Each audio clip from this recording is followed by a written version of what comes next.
राजा विक्रमादित्य हर बार बेताल को ले जाने का प्रयास करते और बेताल हर बार सही जवाब मिलने पर वापस अपने पेड़ पर जाकर लटक जाता था। लेकिन राजा ने अघोरी को वचन दिया था। उन्हीं वचनों का मान रखने के लिए राजा विक्रमादित्य एक बार फिर से बेताल के पास जाते हैं और उसे अपने कंधे पर लादकर लेकर चल देते हैं। बेताल उन्हें एक और कहानी सुनाता है। किसी जमाने में अंग देश में यशकेत नाम का राजा था। उसका दीर्घदर्शी नाम का बड़ा ही चतुर दीवान था। राजा बड़ा विलासी था। राज्य का सारा बोझ दीवान पर डालकर वह भोग में पड़ गया। दीवान को बहुत दुख हुआ। उसने देखा सब जगह राजा की निंदा होती है, इसलिए वह तीरथ का बहाना करके चल पड़ा। चलते चलते रास्ते में उसे एक शिव मंदिर मिला। उसी समय निशिदत्त नाम का एक सौदागर वहां आया और दीवान के पूछने पर उसने बताया कि वह सुवर्ण द्वीप में व्यापार करने जा रहा है। दीवान भी उसके साथ हो लिया। दोनों जहाज पर चढ़कर सुवर्ण द्वीप पहुंचे। वहां भी व्यापार करके धन कमाकर लौट रहे थे। रास्ते में समुद्र में दीवान को एक कल्प वृक्ष दिखाई दिया। उसकी मोटी मोटी शाखाओं पर रत्नों से जुड़ा एक पलंग बिछा था। उस पर रूपवती कन्या बैठी बीड़ा बजा रही थी। थोड़ी देर बाद वह गायब हो गई। पेड़ भी नहीं रहा। दीवान बड़ा चकित हुआ। दीवान ने अपने नगर में लौटकर सारा हाल कह सुनाया। इस बीच इतने दिनों तक राज्य को चलाकर राजा सुधर गया था और उसने विलासिता छोड़ दी थी।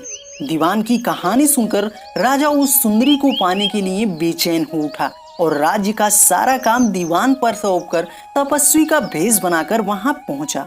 पहुंचने पर उसे वही कल्प वृक्ष और बीड़ा बजाती कन्या दिखी। उसने राजा से पूछा, तुम कौन हो? राजा ने अपना परिचय दे दिया। कन्या बोली, मैं राजा मृगांकसेन की कन्या हूँ। मृगांकवती मेरा नाम है।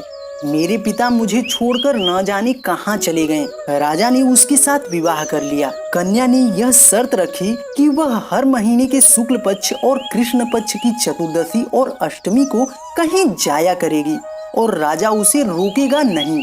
राजा ने यह शर्त मान ली। उसके बाद कृष्ण पक्ष की चतुर्दशी आई तो राजा से पूछकर मृगांकवती वहां से चली। राजा भी चुपचाप उसके पीछे पीछे चल दिया। अचानक राजा ने देखा कि एक राक्षस निकला और उसने मृगांकवती को निगल लिया। राजा को बड़ा गुस्सा आया। उसने राक्षस का सर काट डाला। मृगांकवती उसके पेट से जीवित निकल आई। राजा ने उससे पूछा कि यह क्या माजरा है, तो उसने कहा, महाराज, मेरे पिता मेरे बिना भोजन नहीं करते थे। मैं अष्टमी और चतुर्दशी दिन शिव पूजा करने के लिए यहाँ आती थी। एक दिन पूजा करने में मुझसे बहुत देर हो गई। पिता को भूखा रहना पड़ा।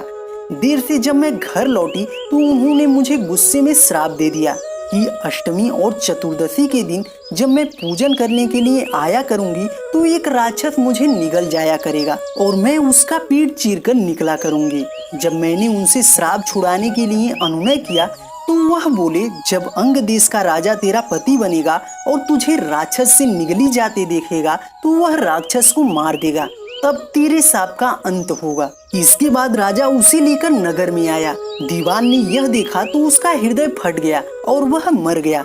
इतना कहकर बेताल बोला, हे राजन, यह बताओ कि स्वामी की इतनी खुशी देखकर दीवान का हृदय क्यों फट गया? राजा ने कहा, इसलिए कि उसने सोचा कि राजा फिर से स्त्री के चक्कर में पड़ गया और राज्य की दुर्दशा होगी। राजा का इतना कहना था कि बेताल फिर से उड़कर पेड़ पर जा लटका। राजा फिर से उसके पीछे पीछे चल दिया।